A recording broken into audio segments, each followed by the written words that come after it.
Hey everybody. Hey. So today we're going to be talking about dealing with rejection. You want me to start this off? Sure. Okay, so rejection can kind of come in many different forms, like friendship rejections or job rejections or relationship rejections. Or like things you want that you don't get. Mm-hmm. Like you feel like you're being rejected about some of the things you want, maybe. Yeah. And rejection is tough. And depending on how much you want something or how much you are, like, you have feelings for, or how close you are, or how much you really wanted that job or whatever, it's just, it makes the hurt way worse when you are rejected. Speaking from experience, I definitely have been rejected a lot with guys, and sometimes it had to,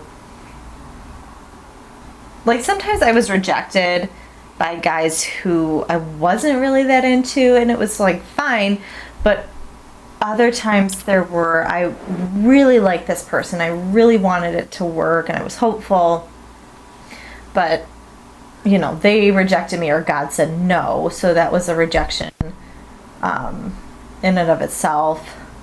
I've definitely been rejected by friends or even really close friends who just kind of like pushed me away. I feel like that was a rejection and said, you know, we're not really friends anymore. I don't want to do this anymore. And that's definitely hard too.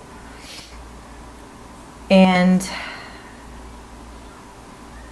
I didn't deal with my rejection very well, and sometimes I struggle with it, or even rejected by coworkers, and just that's hard as well. Mm-hmm. Especially if you like it's hard when you like those people but they don't reciprocate that. And I struggle with that a lot too. Like, I am a people pleaser and I want everybody to like me, and so when I feel rejected, I automatically go to like, oh, what did I do? What's Right. wrong with me? You know, kind of a thing. Yeah, and that I do the same thing. It's just like, what did I do? I don't understand. Or if I upset somebody, I'm like, well, what did I do? When it might not have been anything. Right. It could have been on their end, you know, especially if they don't tell you to, like, they just, you just have that feeling of rejection. And Yeah. So, yeah, and that's been hard to deal with. Usually my first instinct is to cry, and I just let all the frustration out, all the hurt out, because that's just my natural reaction, because it's hard.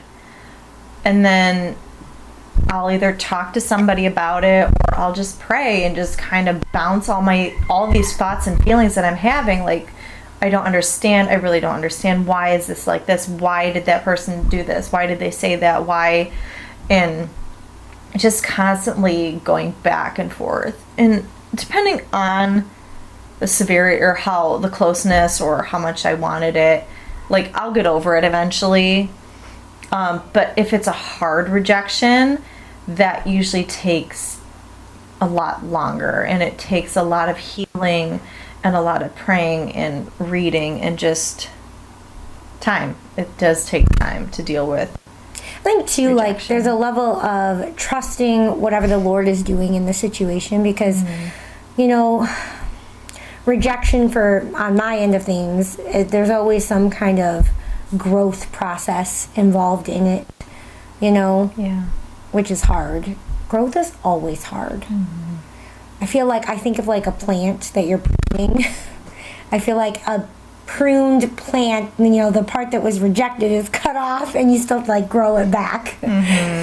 So that's probably a dumb analogy, but like that's what my brain thinks. Yeah. You know. So, is there anything you wanted to share before I get to the nothing crazy. I think just, you know, rejection altogether in and of itself is hard. And it's just something you have to, press on through, even though it's difficult. I mean, I don't have like a personal story or anything like that. But. Okay. And then I want to talk about like God and rejection. So, are there times that God has rejected or will reject? And yeah, so God rejected Cain's offering because Cain brought the work of his hands, whereas Abel brought a sacrifice. So, and that God rejected the work because God also rejects works when it comes to salvation, but he accepted the sacrifice. And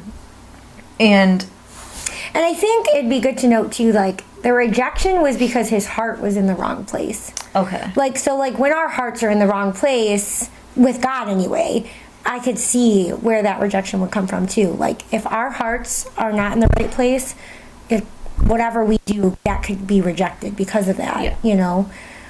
Yeah, thank you for correcting me, because in the back of my head I'm like, you're not this wrong. is the reason. Well, you're not wrong. I don't think I really corrected you. I just added to it. Okay. Yeah. She was adding. Yeah. I was rejected. No. I reject you. Rejected my statement.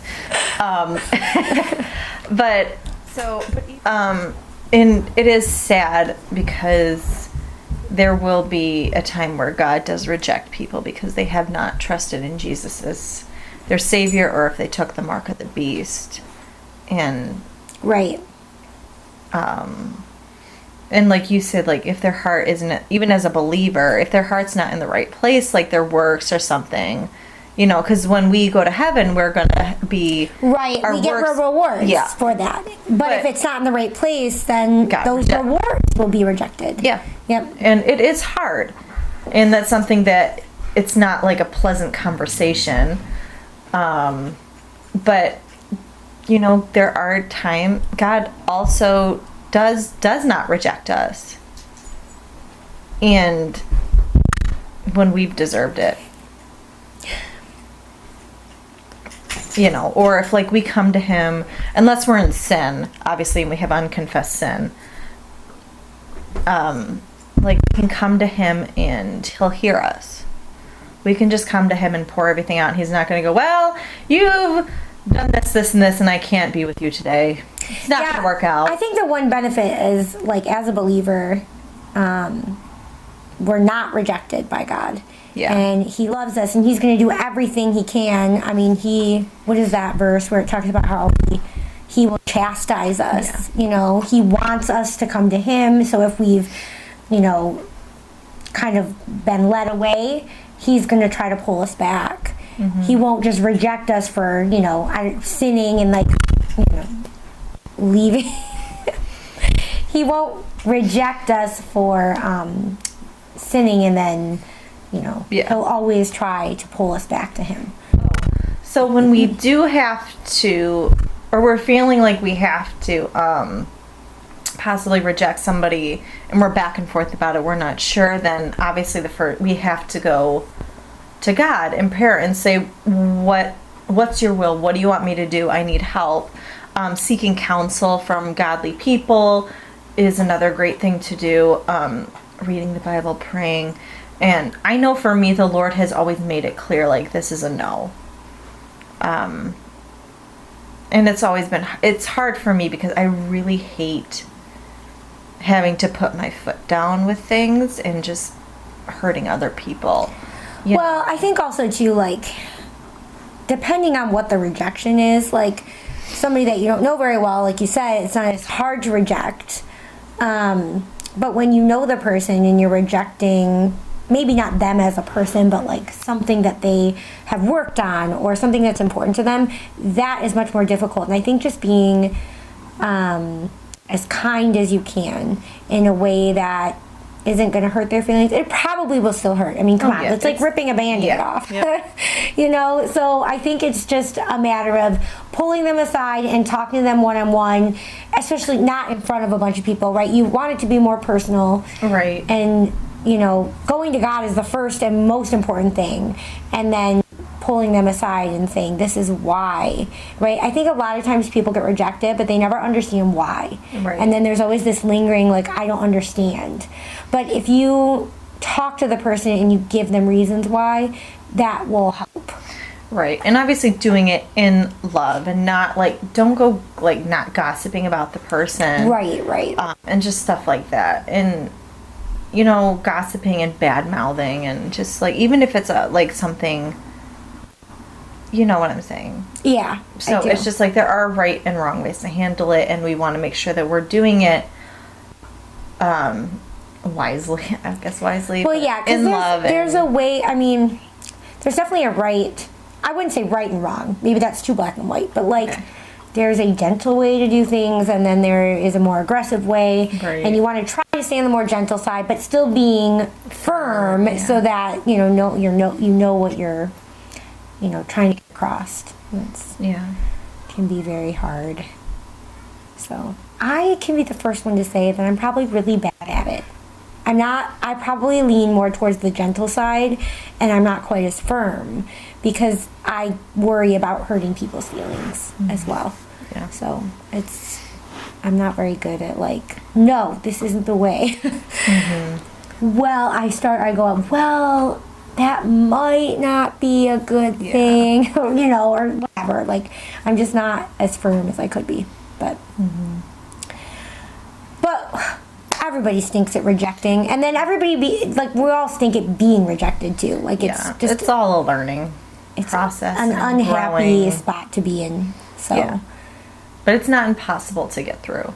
No, right? I agree, and I think having God right there, through it is so important, because getting through it, if you're on like the rejection side of it, you need Him to lean on. Yeah. And then being the one that is rejecting, you just need to, be understanding of their feelings, but also be very clear. Right. So that it's not confusing. So. All right. I think that's all I've got. You're good? Me too, yep. Alrighty. We'll see you next time. All right, bye guys. Bye.